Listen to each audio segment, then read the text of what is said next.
ইরানে যুক্তরাষ্ট্র ও ইসরায়েলের টানা ৪০ দিনের হামলা। লক্ষ্য ছিল ইরানের সামরিক সক্ষমতাকে দুর্বল করে দেওয়া। কিন্তু যুদ্ধ শেষ হওয়ার পর ইরানের পক্ষ থেকে এবার আসছে সম্পূর্ণ ভিন্ন এক দাবি।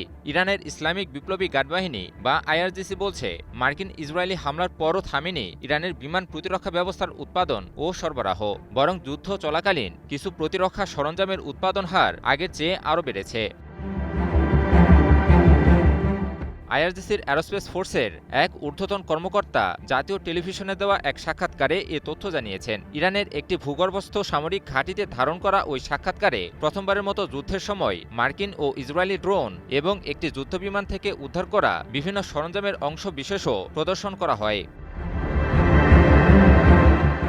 প্রদর্শিত সরঞ্জামের মধ্যে ছিল মার্কিন MQ-9 রিপার, ইসরায়েলি হারমিস 900 ও হারমিস 450 ড্রোনের বিভিন্ন অংশ, এমনকি একটি MQ-9 এবং মার্কিন F-15 যুদ্ধবিমান থেকে উদ্ধার করা প্রযুক্তিগত সরঞ্জামের অংশও দেখানো হয়েছে। ইরানের দাবি, দেশটির নিজস্ব বিমান প্রতিরক্ষা ব্যবস্থা এসব আকাশযানকে প্রতিহত করতে সক্ষম হয়েছে। ইরানের সংবাদমাধ্যম মেহে নিউজ এজেন্সি এক প্রতিবেদনে জানিয়েছে এ খবর।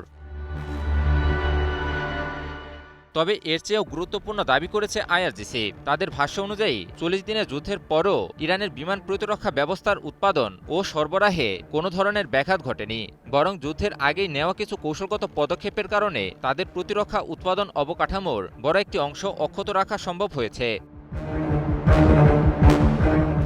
আইআরজিসির ওই কর্মকর্তা জানিয়েছেন, যুদ্ধের আগে নেওয়া প্রস্তুতির কারণে ইরানের সেলফ সাফিসিয়েন্সি জিহাদ অর্গানাইজেশনের তৈরি বিমান প্রতিরক্ষা ব্যবস্থার ৮৫%-এরও বেশি উৎপাদন অবকাঠামো সংরক্ষিত ছিল। ফলে মার্কিন ইসরায়েলি হামলা সত্ত্বেও উৎপাদন কিংবা সরবরাহ পুরোপুরি বন্ধ হয়ে যায়নি। শুধু তাই নয়, তার দাবি, যুদ্ধ চলাকালীন কিছু কার্যকর প্রতিরক্ষা সরঞ্জাম ও ক্ষেপণাস্ত্রের উৎপাদন হার যুদ্ধ শুরুর আগের সময়ের তুলনায় আরও বেড়েছে। একই সঙ্গে অপারেশনাল ইউনিটগুলোতেও নতুন সরঞ্জাম সরবরাহের হার বৃদ্ধি পেয়েছে।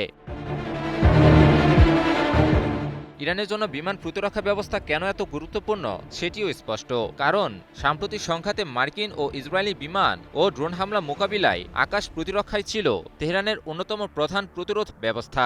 ফলে এই ব্যবস্থার উৎপাদন অব্যাহত রাখা মানে ভবিষ্যৎ যে কোনো হামলার জন্য নিজেদের প্রস্তুত রাখার চেষ্টা।